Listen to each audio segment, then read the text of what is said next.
rasmdagi bolani katta Kimanjuda ekan, hozir o'rtoqlari telefon qilib dod deyishyapti. Nima bo'ldi desam, aka shunaqa og'ir holatda qoldi deyapti. Meni ovozli zapisini tashab qo'yaman, eshitib ko'ringlar. Hech nimani o'chirmadim ham, yashirmadim ham, qo'shmadim ham. Shundaycha telefonda gaplashgan gapimni sizlarga qo'yib beraman. Ota-onasiga bu xabar yetkazildi. Og'ir, juda ham og'ir holatda yotibdi. Doktorlar yashab ketishiga 1% imkoniyat bor deyapti. Inshaalloh duo qilinglar, dunyoni qayerida ko'rsalaringiz. Kim qayerda ko'rayotgan bo'lsa, qo'ldan kelgancha duo qilsin. Birovni bolasi musofir yurtda endi o'qishni bitirgan ekanda, yoshi 25 dami, 27 dami hozir eslamayman, ash tomonga uchib ketyapman. O'zimni uyimdan Lakatsani urdim. 350 kilometr ekan, 300 kilometrcha hozir yo'lim bor. Iltimos sizlardan duolaringizga muhtojmiz. Bizni ham duoda eslab turinglar. Yetib borib, inshaalloh doktorlar bilan gaplashib, qanaqadir bir chora qilishga harakat qilamiz. Lekin avvalo duo. Iltimos sizlardan biz yo'ldamiz, ketyapmiz. Sizlar faqat maksimalni duo, komment, like bosib, qo'llab-quvvatlab turinglar. Sog' bo'linglar. Yoshi nechida? 97-yil.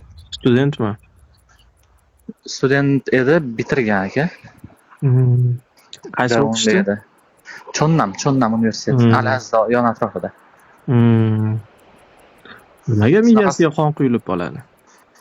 Bilmaymiz, bugun ishda shunaqa bo'lgan ekan, o'zi mazasi bo'lmay, shunaqa narsa bo'lgan ekan.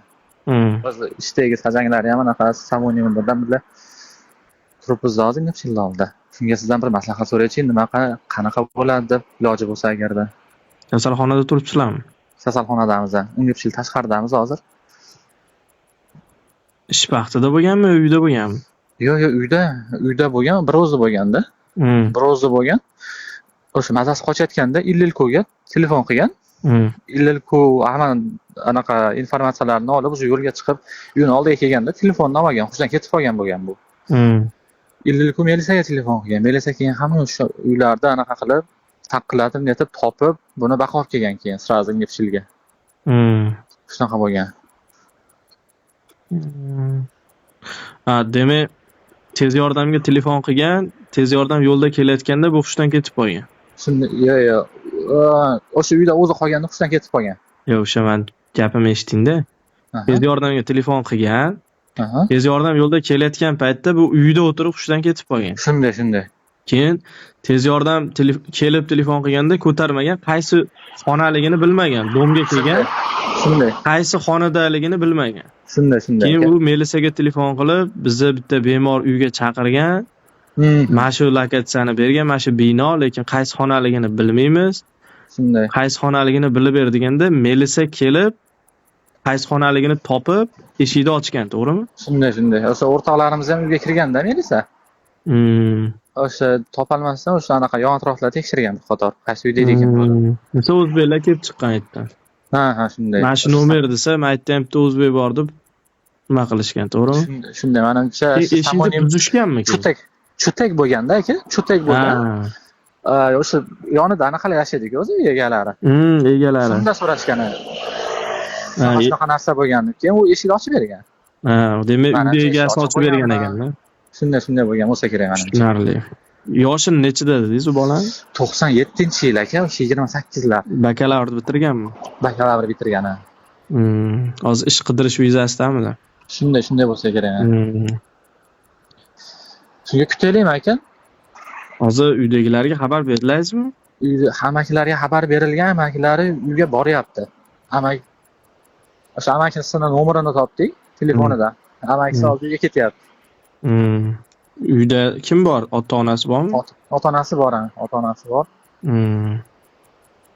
Buni qo'shni-po'shnisi yo'qmi mana shu bemor bolani hozir? Qo'shni o'zi yashardi ekanda. Yo'q, mana o'sha O'zbekistondagi qo'shnilari, Koreyada birga yuradiganlari yo'qmi? Oilasini taniydiganlar. Yo'q, yaqin o'rtoqlari biz chetdamiz. Qolganlari yo'q. Yo'q, oilasida bu bitta o'g'ilmi, ikkita o'g'ilmi, nima? Holat qanaqa? Unisini to'g'risi bilmadim aka. Oilasini bilmas ekansiz, to'g'rimi? Oilasini bilmayman. Tushunarli. Hozir endi kasalxonaga Illilko olib keldi, to'g'rimi? Siz qayerdan eshitdingiz uni holatini? O'sha bolalardan ekan, o'sha bitta o'rtog'imiz oldida yashaydi-da. U o'rtog'imiz anaqa aylangan ketgan.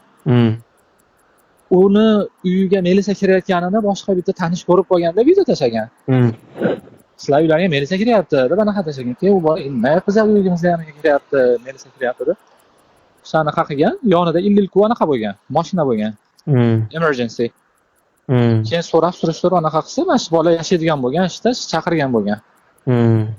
Melisa topolmaganda o'shda xonalarga kirib chiqqan bo'lganda endi xonadonlarga.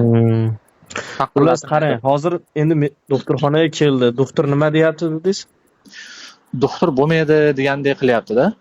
Nimaga? Miyasiga qon quyilganmi, shunaqa deyapti. Insultmi? Shunaqa. Yosh bola-ya. Kim bilan anaqa arabayda kraskada ishlardi aka. Birortasi asabini buzganmi-ki? Bunisidan xabarimiz yo'q lekin. Uylanmagan-a? Yo'q, uylanmagan. Uylanmagan aka. Uylansa xotini ham asabni buzishi mumkin o'shanga tepa. Shunday aka. Hozir Koreyadagilarni ko'pini shu O'zbekistondan hali nimalari, yaqinlari pul jo'natdi yoki Siqilib qoladi. Xotini asabini buzadi, kimdir maytda qarz bo'lib qoladi, kredit bo'lib qoladi. Shunaqalardan asabdan bo'ladi-da, shunaqa voqealar. Chunki miyaga qon quyilishi bu asab stressdan-da. Ha. Xo'p, endi hozir doktor nima dedi? Sizga aytdimi yo o'sha sajanlarga aytdimi? Yonimizda men kelishimdan oldin bitta tanishlarim kelgan. O'shunga aytgan akalarga. Nima degan? Shu 2 kunlarga boradi deyaptimi hozir? Degan, shunaqa deyishyapti ekan. O'lib qolishi mumkin deyaptimi? Shunday.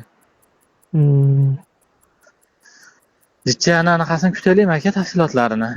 Hozir anaqa Tesagvanga dokument qilinglar deyapti, dokument qilinadi deyapti. Videolar kelish uchun shtobi. Videolardan ruxsat kerak anaqa narsalarni olish uchun deb. Nima narsalar olish uchun? Narsalar ulabdi-da ichkarida. O'shalarni olib qo'yish uchun. Ha, bo'ldi. Yo, elchixonaga o'zim aytaman. Hozir menga bolani pasportlari, ID kartalari tashab bering. Keyin kasalxonani manzili. Qarang, kasalxonani manzili, iloj bo'lsa vizitkasi. ID kartasi, pasporti bo'lsa bolaniki. Keyin hozirgi holatning rasmi bo'lsa ham yaxshi. Olib ketayotganda yo olib kirayotganda o'sha holatda videoga rasmga olgan bolalar yo'qmi? Yo'q ekanda aka, illilku to'g'ri olib ketgani buni. Bo'lmasa bo'ldi, siz menga o'sha narsalar tashab bersangiz, men elchixonaga o'zim xabar beraman aka. Aytmoqchimanki aka, hozirgi paytda nima deyishga ham hayronman. Endi doktorlar 2 kun berishayotgan bo'lsa, doktorlar ham endi o'zini avvalo Alloh biladi kimi qachon nima bo'lishini, lekin u ham experiencedan qarab, o'zini mutaxassisligi bo'yicha javob beryapti-da. Shunday aka. Tushunarli. Bo'lmasa, anu odamga ketayotgan odamga aytib qo'ying, uni paq etib hali vahima qilib aytmasdan oldin bir haligi yuraydi, anaqa nima deydi, uspakatsiya qiladigan narsa dori-pori ichirib turib, keyin sekin yotig'i bilan tushuntirsin. Mana shunaqa deyapti ekan doktorlar deb. Chunki u yoqda bitta o'g'il bo'ladigan bo'lsa, paq etib u yoqdagi odam ham ketib qolishi mumkin-da. Uylariga. Shuning uchun xullas bo'lmasa aka menga qarang, kasalxonaning manzili, ID karta, pasportini tashing, men vaziyatga qarab siz bilan telefonlashib turaylik. Bo'ldi. Telefon bo'lgan ekan. Ha, akalik, Guanjudagi bola haqida telefon qildim. Siz bilan bu yerda biz bir og'aynimiz gaplashgan ekan. Hozir sizga mencha hujjatlarni yuborish shekilli aka, nima doktorni gapi bo'yicha, ya'ni miyaga qon yurganda, miyani qaysidir tomoni yorilib, miyaga qon yurgan, u operatsiya qila olinmaydigan joyga tushib qolibdi-da u qon. Xullas 48 soat ichida deyapti, yuragi to'xtaydi deyapti doktor. Allohdan. Yuragi to'xtagan holatda kelganida biz 1 soat massaj qilib, anaqa qilib yuragini qayta urdirdik. Hozir komada yashayapti-yu dedi, lekin uje xullas o'ladi deyapti-da, anaqa kaninson yo'q deyapti. 1% ham unaqasi yo'q deydi, doktor shunaqa deydi. Keyin shu anaqani aytdi, ota-onasini agar chaqira olasang chaqirish, ya'ni tirik holatda ko'rib qolsin. Endi misol uchun 48 soat ichida o'ladi deyapti. Endi misol uchun bo'lishi ham mumkin deydi. Nima deydi? 48 soatga borishi ham mumkin, bormasligi ham mumkin deyapti-da. Endi aytyapti, o'lsa ham deydi, otasi anaqasi shu yerdan olib ketadi deb doktor shunaqa dedi. Keyin uni aytdi. Nima qilasanlar? Qiynamasdan shunchaki nimani uzib qo'yaveradi, nima ota-onasidan so'rash ber. Qani uzib qo'yaveraylikmi apparatni? Chunki falon pul yozib yotibdi bu dedi. Pog'omi ham yo'q ekan uni dedi. Pog'omiga menimcha pul to'lamagan shekilli. Tekshirtirsak pog'om chiqmadi. Falon pul yozib yotibdi, ota-onasidan so'rash, agar uzib qo'yaversin desa, uzamiz. Shunaqalar dedi. Keyin shu viza anaqa qilib berishgan dadasi bilan gaplashdim. Dadasiga manaqa holat demadim, ya'ni shunaqa og'ir ahvolda o'g'lingiz dedim. O'ladi, unaqa gaplar gapirganim yo'q. Doktor bunaqa dedi demadim. Hozir viza harakatini qilyapmiz, agar o'xshab qolsa dedim, shunaqa bo'lmasam dedim, telefon qilamiz, qanaqa holat bo'lsa ham sizlarga deb, shu telefonni o'chirdim keyin.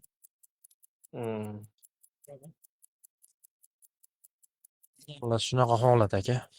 Hozir sizlar o'sha yerda turibsizlarmi? Ha, shu yerdamiz aka. Kimlar bor u yerda? Bu yerda hozir o'sha bu oshnamiz birga ishlagan sajani bor ekan, u xotini bilan kelgan. Endi bu yerda shu o'zbeklardan biz 8 tam 9 tamizda bu yerda. Endi asosan shu Studentlar? endi asosan student, endi men bilan bittasi bor, student emas. Shu 9 ta 10 ta o'zbeklar bilan ikkita karis turibsizlar shu yerda. Ha, shunaqa aka. Bo'ldi, tushunarli aka. Menga ID kartasi bilan pasportini olib tashlab berishdi. Ha. Va elchixonaga xabar berdim. Xullas, endi hozir faqat duo qilish qo'limizdan keladi. Otasiga aytgan bo'lsangiz. Birinchi amakisiga aytdim, amakisiga to'liq tushuntirdim. Doktor shunaqa dedi deb. Lekin nima dadasini sahrimi qanaqadir nimasi bor ekan. Shunga anaqa qildik, uspokoytsa anaqa qilaylik deb, dadasiga ham ziyon yetib qolmasin deb, bu hamma narsani to'liq aytmadik-da dadasiga. Shunaqa holat dedik. Aka, uka deyavering aka, men sizni taniyman, kichkinaman. Yo'q. Men hammani aka deyman-da, uka deyish qandaydir tilim kelishmaydi aka. Qarang, bo'lmasam bunday qilamiz. Kasalxona manzilini tashlab bering hozir menga. Xo'p. Va ertaga boraman. Borib o'sha yerda ko'rishib, yana gaplashamiz aka. Xudo xolasa. Adres tashlab bersangiz, hozir adres turib ko'raychi, necha kilometr. Menimcha Inchonga necha kilometr aka sizlar shahar? 330 kilometr aka. 330? Ha. Qanchagan ekan-da? Aeroportga 330 da, Inchon shaharida o'ziga shu 300 lar bo'lsa kerak. Unaqa Inchon aeroportgacha sizlardan 25 kilometrmi taxminan? Bo'ldi, bo'lmasa aka men boraman, uxlamasam ham ertalab yetib boraman aka. Xo'p aka, xo'p, rahmat. Xo'p, adres tashlaychi ko'raychi. Bo'l, xo'p aka, xo'p.